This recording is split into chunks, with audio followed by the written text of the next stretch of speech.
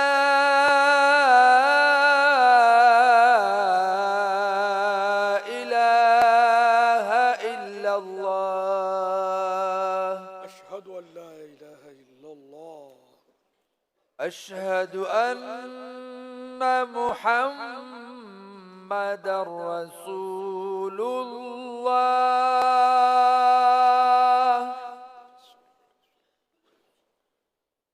अशहदु अन्ना मुहम्मदर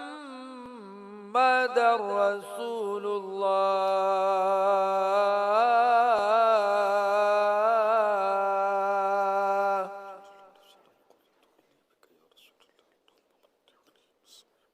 हय्या अला सलाह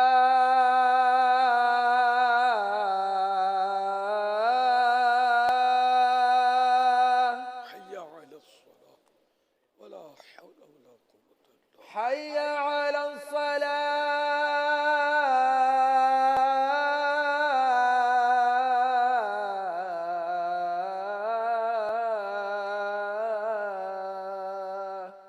हय्या अलल फलाह वला हौला वला कुव्वता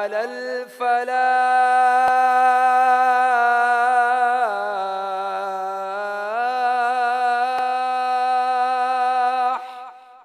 वला हौला वला